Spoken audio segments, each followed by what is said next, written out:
Last week we began the new year establishing a theme for our spiritual community, and it is a year of influence. And so today follows in that, and I'm drawing from the life of a man to me that is one of the greatest that has ever walked this earth, one of the most influential, and that is Martin Luther King Jr. Tomorrow we celebrate his life, his legacy. Many of you know that that holiday was created in 1994, and the purpose of the holiday was meant to be really a day of service, a day to empower individuals, to strengthen communities, to bridge barriers, to create solutions to social problems, and to move us closer to actually being a beloved community. What better influence? And in particular, one of the things that Dr. Martin Luther King learned and sought to master and taught is what we would call the practice of having an aligned ends and means. And we're going to be talking about that. So today is influence, aligning our ends and our means, that our objectives and the actions that we employ to bring about those are one and the same spirit, that our aspirations and the methods that we use to accomplish them are one and the same spirit, that the ideals and the values that we hold line up with our actual way of being.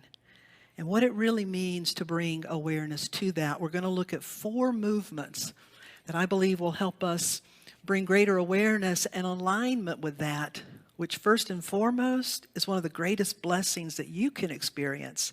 And the natural byproduct is, guess what? You become a blessing to those around you. So it's a gift in that way. Dr. King, we know the famous speech, one is dream, and that one day I hope that my children, that all children, will not be judged by the color of their skin or any other thing, but by the character of their content, something that we could all relate to. He also said, the time is always right to do what is right. He said the ultimate measure of a person is not where they stand in moments of comfort and convenience, but where they stand in times of challenge and controversy. And perhaps one of the most profound things he said, if you really let it settle, is the way to peace is peace. That the way to accomplish love is through love. He said hatred will never drive out hatred. Only light can do that. In his life, 2 of his greatest influences, Dr. Martin Luther King Jr. would probably tell you the greatest influence in his life was Jesus.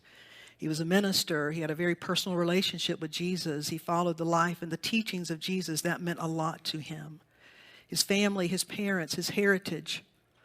But then you may or may not know that one of the individuals he held in highest esteem was Mahatma Gandhi. Mahatma is a title, which means great soul. And so Dr. King looked to the life of Jesus and said, he told us that you are the light of the world, and so now go be it. You are the salt of the earth, and so be it. He said, Gandhi said, you are the change that you seek, be the change that you seek. In 1959, Dr. Martin Luther King Jr. flew to India. Now, his trip made big publicity, and the United States government at the time, quite frankly, was not very, excited about it. But he went. He was called to go. When he landed, the media in India, they were everywhere. They followed him everywhere. And the first thing he said when he landed in India, and the microphone was put in front of his face, he said, to other countries I may go as a tourist, but to India I come as a pilgrim. Isn't that beautiful? He spent 1 month on what he called a pilgrimage. And he traced a lot and studied a lot, went through the footsteps of Mahatma Gandhi. Because Dr. King knew that he was being called. He knew that he was being elevated in opportunity. He knew that he had a passion and some gifts and a real belief in some things. But he also knew that in order to fulfill his potential, in order to walk through those doors, he needed some skills. And he had studied the life of Gandhi, and he knew that Dr. King was going to have to learn the practice of nonviolence. That if he ever hoped to be a presence of peace, he knew that the way of peace had to be brought forth through peace and through the presence of peace. And I really appreciate that he dedicated that time, followed his calling, and he went and he did that. And then he brought those gifts back and he incorporated and he taught those very principles. Now, one of the stories that Dr. King would have heard, he actually stayed in the very place that Gandhi had stayed. He said he was able to sleep in the same room, I believe even in the same bed. That meant something to him. One of the stories he was exposed to while he was there is a story that the first time I heard it also changed my life. It's a true story. It's a story of an account that happened, and it goes like this. A woman and her young son traveled a long distance to the ashram to speak to Gandhi. The woman, a mother, complained about her child's unwillingness to eat anything but sugary milk candy. My son won't listen to me, but he needs to eat healthy, she told Gandhi. Please tell my son to stop. Gandhi listened to her.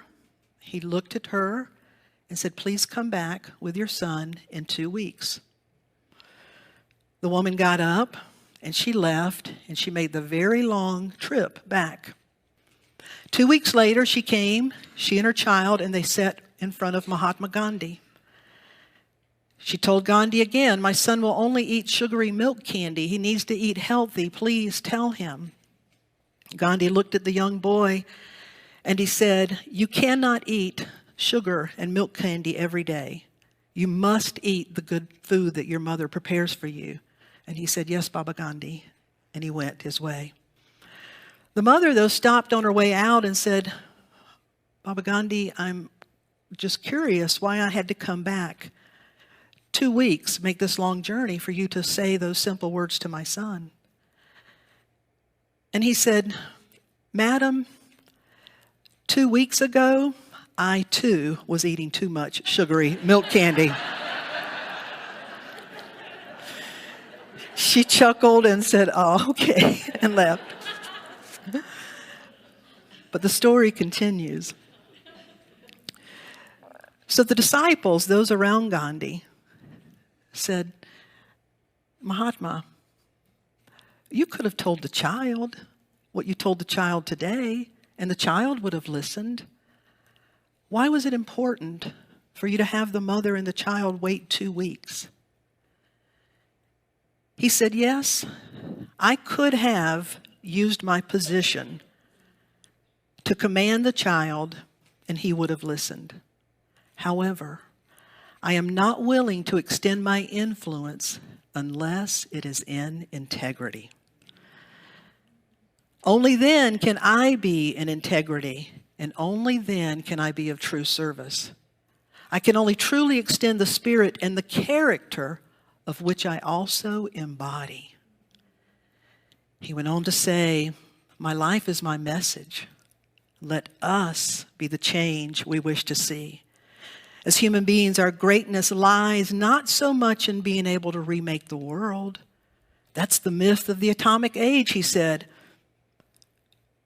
But the power is in first being able to remake ourselves.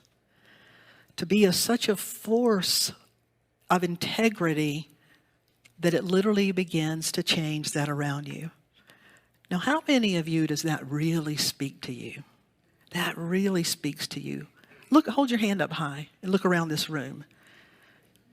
Just look around this room. That almost brings tears to my eyes. That's powerful. Krista Faye Burka is one of the most masterful energy and consciousness teachers, in my opinion. She said, when the spirit within us and the actions without, expressed by us, are in sync, integration, holistic integration literally occurs at a cellular level of the being. The whole energy system changes and everything around it feels it. That kind of integration. She goes on to say, masters such as Jesus and Buddha were completely aligned within and without. They were in personal integrity. And they were aligned with the universal consciousness of love, of God, whatever you call it. They were aligned within and without, and all that they wanted to be had its roots in love, which aligned them with God, with the universe. And she said because of that, they became like clear mirrors reflecting the great mind, the Holy Spirit, this higher presence. They became clear, pure channels of love and light, and they embodied it.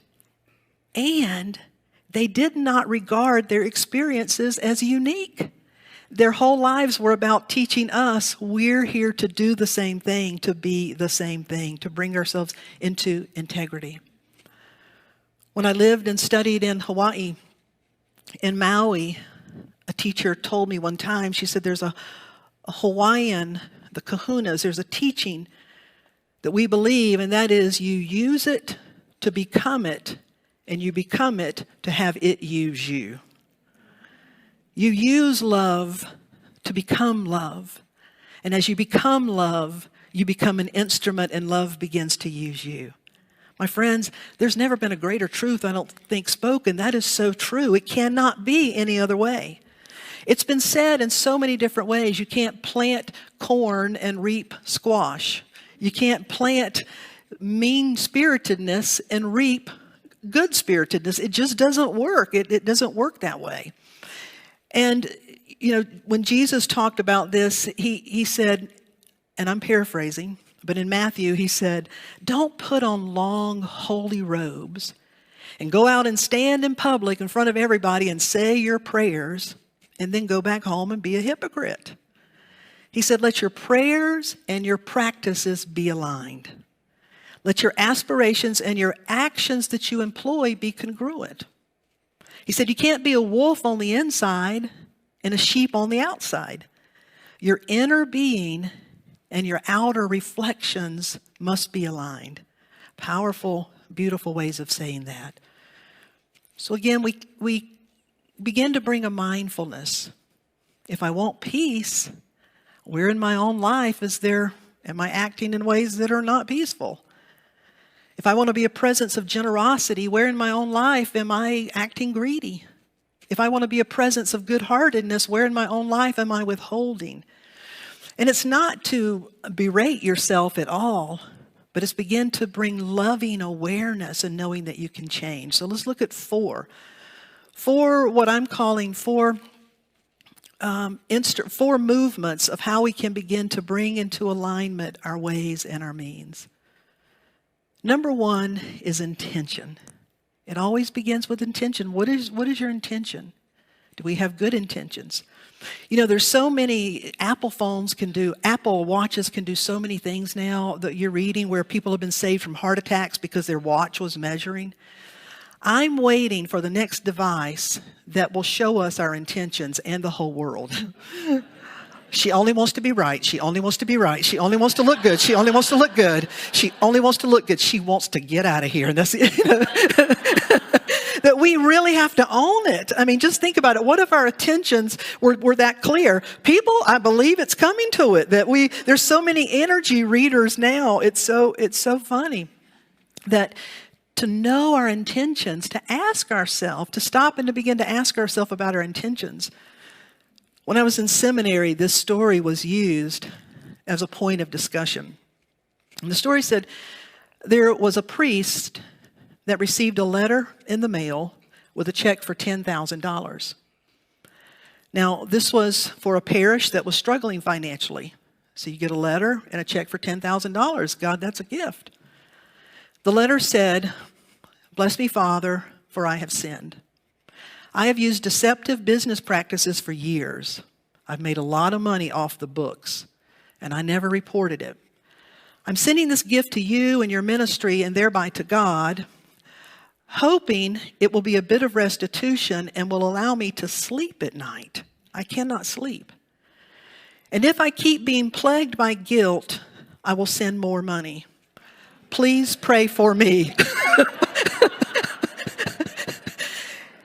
Please pray for me. And so the question we're asking seminary to go away with is, how are you going to pray for that man? Do you want him to stew a little bit longer and send a few more checks? Or do you want him to see his way clearly sooner than later and pay the IRS or whomever he really does owe? What are our intentions? There's a saying that says, I sold my soul to the devil. We know what that means. It means that I want what I want by any means it takes to get it. And so there's a spectrum when it comes to having our ways and means aligned. There's blatant hypocrisy. And there's not a person in this room who enjoys hypocrisy. We don't. But there's a scale. That's that. And quite frankly, I believe blatant hypocrisy is being broadcast in our world. And sometimes you scratch your head and you say, can't everybody see that's blatant hypocrisy? But anytime something like that comes to the light, it's calling all of us to bring it to the light in our own lives. You know, it gets down to the little things. A while back, I went to the grocery store. I went to Ingles in Mills River. And when I got home, I realized they had double charged me and overcharged me for a few things.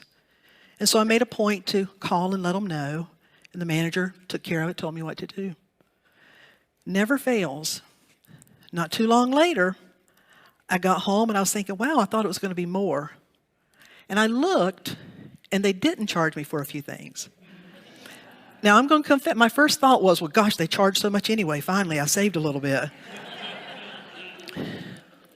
But that little voice said, you called the store when they overcharged you. If you want to be in integrity, you need to call the store now. Wah, wah, wah, wah, wah. Dear Ingles manager. So I did. Thankfully, they told me I could keep it. But I'm telling you, when you begin to bring mindfulness and say, I want things to be in integrity, stuff will start popping up for you. Are you paying attention? Because it might seem like a little thing to you, but in my life right now, it's not a little thing. I don't want to be out of integrity.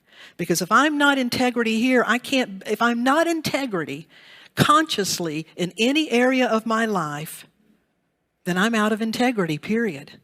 And I'm not willing to make that.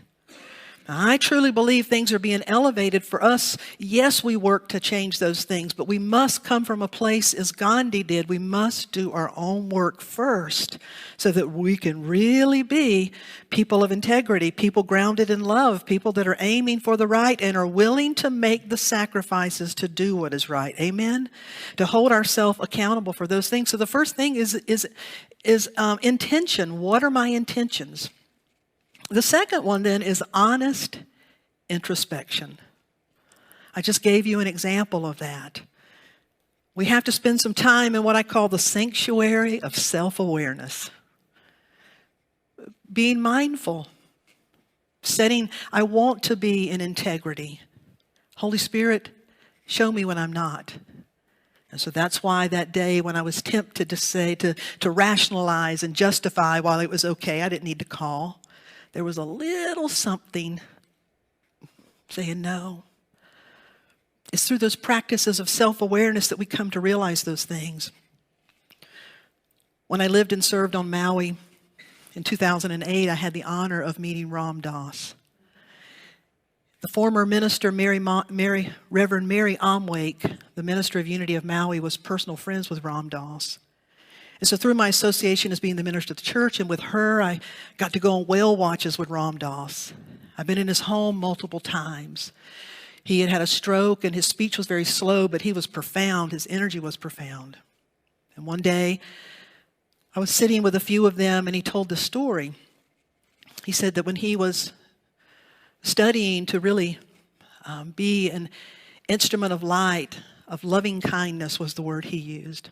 He was beginning to meditate, dedicating his life to that. And he said his mom was visiting him. And that particular day, he had set aside today to be in his room and he was really meditating. And his meditation was, I am loving awareness. And he's meditating in mid-morning. His mom knocks on the door. She opens the door. Son, you've not been out all morning. I brought you some water. He's like, oh. And she goes away. Oh, I am loving awareness. 2:00 in the afternoon. Son, you've not been out all day. Look, here's some more water and here's a sandwich. Take care of yourself. Oh, I am loving awareness. I am loving awareness. Dinner time rolls around. Mom, what the hell? I'm trying to meditate in here. Those are his words, his words. He said, all of a sudden I shook my own self, and he said, I've been sitting here all day saying I am loving awareness, and my mother is much more loving in this household than me. And I told that little group, and he's told other people too, but he said, be mindful of the path that you're on. Sometimes we want to be so spiritually elevated, so this or so that, but we're actually no earthly good. And that's not what the master teachers taught. The master teachers said, you need to be the light of the world, the salt of the earth. You need to be the way that turns the other cheek, that does the right thing, that is willing to take a higher path and willing to get out of our own way. And that's not the easy path, really. But it is absolutely the most rewarding. Hands down, most rewarding. Intention, honest introspection. Is there congruency between my beliefs and my day-to-day action? Are my actions consistently aligned with my values? Holy Spirit, show me gently, lovingly, gracefully where they're not. How does the pursuit of my spiritual growth and aspirations align with how I show up every day? How would my closest, most honest friends describe me? Those are some things we can ask ourselves. Intention, honest introspection, and then improvement. You see, that's the other beautiful thing that is, I'm a firm believer, as long as we are in this body, as long as we're on this earth, as long as we have skin on, we are still becoming a demonstration of what we already are in potential. You see, you already are the light of the world. You already are the picture of that puzzle, that perfect picture. But you are also all those pieces, and sometimes a mess of pieces. And so we are learning, we are each and every one becoming, which means as long as we're here, we have the capacity to grow in compassion, to grow in understanding, to grow and to change and to transform, and hopefully to be an instrument of that. Gary Zukav is a great writer, a great spiritual teacher. He's written many books. His sister lives in Lawrence, Kansas, and so Gary Zukav would spend time in Lawrence, Kansas. He'd speak at Unity Village, and I heard him tell this story at Unity Village. In the context of his teachings, Gary Zukav uses a term called our frightened parts. And he says that, that we all, every individual has aspects of ourself that are driven by fear, by a shadow, by insecurity, by ego. And these frightened aspects of ourself, these frightened parts, influence our thoughts, our emotions, our behavior. They can drive us. They can act out. We are wired with a survival instinct, and we're wired with a soul instinct to thrive. And so Gary teaches people to learn to identify your frightened parts, and when your frightened parts are acting out. So he told the story of two of his students who happened to be a couple who came to him for counseling. And it became very clear that what one of the individuals were doing, they were both using this language about frightened parts, but one of them was continuing to still act out, to still lash out, and they would say, I'm sorry, that's just my frightened parts. But they never kept changing. And Gary said, you don't get a pass to keep showing up and acting out in ways that are hurtful and out of integrity just because you've acknowledged you have frightened parts. The point of acknowledging those fear-driven reactions, the point of acknowledging our shortcomings, the point of saying I'm sorry, the point of all of those things is that we are aiming to improve and believing that we can improve. And I never forgot that story. And so it's about our intention. It's about being honestly introspective. And then knowing that we can improve, we can change. Nobody wants to stay miserable. Nobody really wants to stay stuck. Now, it can be convenient to be and easier to stay stuck, but there's something within us that wants us to be more, that wants us to grow. I'm going to ask Sarah and our music team to come back up. So we're talking about these, how to have our ways and our means be one and the same. Through our intention, through honest introspection, through improving, and then finally, through I am. We begin to claim it. We begin to activate it. I am actively expressing love. You see, Jesus said, the Father and I are one. His core identity was a spiritual being that was in alignment with the universe. The Buddha reached a point where his core identity was one with all creation. And that they knew that because they were aligned within and without, that they became conscious channels and instruments of divine light, of love, of awakening. And so we are here to do that too, and we do that when we actively begin to do it. There's a story of a young apprentice who went to see a Dharma master. The young apprentice said, the world is filled with so much hatred and violence and hurt and pain. There's just so much wrong with the world, and it hurts. And it hurts to see all the hurt. And he said, I wish I could just cover the whole world with love, so that wherever I walked, there would be love. And the Dharma teacher let him sit. They sat for a few minutes in silence. And then he said, you can. You can do that. Cover yourself in love. Cover your heart in love. Cover your own feet in love. And wherever you walk, there is love. Carry love within you so that wherever you go, there is love. The way to love is love, to walk every step in love. And he told him, start there. In Unity, there's a prayer that James Dillett Freeman wrote, and it ends by saying, wherever I am, God is. And that's because the presence of God is a part of you.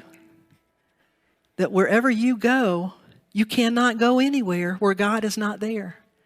It's just like saying you cannot walk anywhere on this earth without carrying your heart, without carrying your breath. It's always there.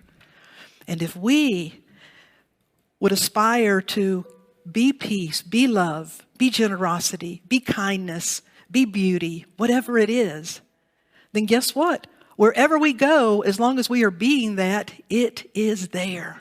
And that's what begins to change the world.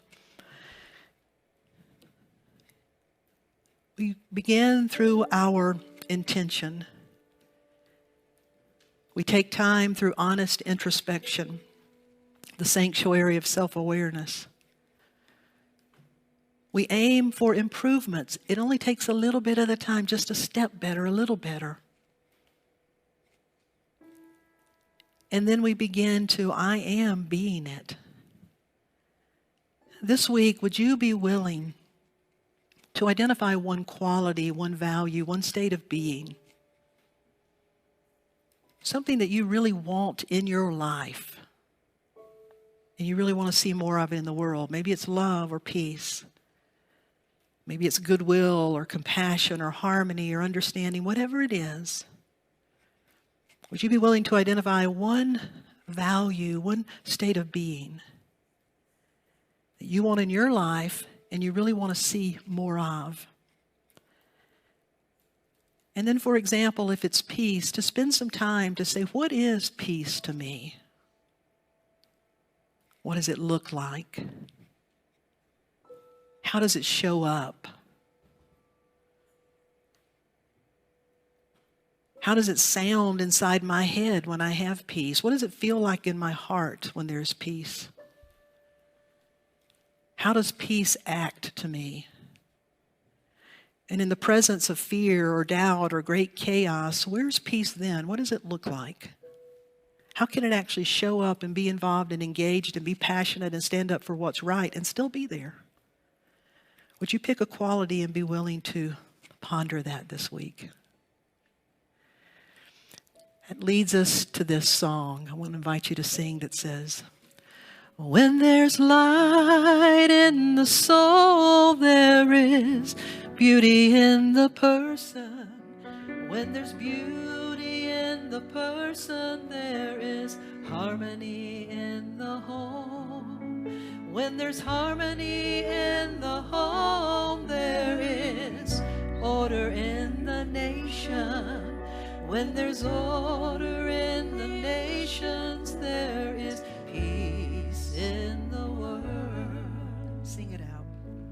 When there's light in the soul, there is beauty in the person. When there's beauty in the person, there is harmony in the home. When there's harmony in the home, there is order in the nation. When there's order in the nation, there is peace in the world. I invite you to close your eyes. When there's light, when there's a presence of light, of love, of goodness within, it can't help but radiate without.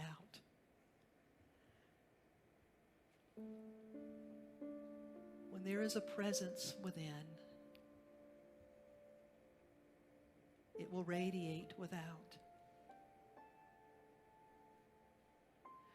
And when I aspire, I strive to be harmonious, to be loving, to be a person who listens, to be a person who is a bridge builder, to be a person who is inspiring. Whatever the genuine desire of my heart may be, may I know it, may I own it. And then may I do my best to show up every day like that. And realizing that I'm going to mess up, I'm going to make mistakes, I'm going to have missteps, I'm going to fall into old habits and patterns. But because I'm really clear about how I want to show up, I begin to bring awareness to that. And I begin to notice, like, oh, yeah, I'm saying that this is what matters to me, but I'm going about it in a way that is not like that. And so thank you, Holy Spirit, for helping me recognize that. And so lead me, guide me. I want to heal those unillumined ways. I want to open to greater ways of being. I want to be the very change that I'm here to see and experience. And I'm asking for graceful teachings and joyful ways of learning because I'm open. And as a part of me acknowledging, me cultivating these things in myself, I can look around, and if I want to be harmonious, when I see that in a person, I take the opportunity to reflect it back. I appreciate the way you handled that. I begin to notice it all around me and to praise it and to illuminate it and to reflect it back. And it just creates momentum in my own being for me to begin to be in alignment with that vibration, that way of being. And so I claim it. I am an instrument of peace. I am loving awareness. I am a person of great integrity. And my heart's desire is to be an expression of joy and possibility and truth and hope. And I am part of a beloved community. And I give thanks. Because when there's light in the soul, there is beauty in the person. And when there's beauty in the person, there is harmony in the home. When there's harmony in the home, there is order in the nation. When there's order in the nation, there is peace in the world. I invite you to bring your awareness back and bring it back with a smile. A smile will always lift your energy. It can't help but do so.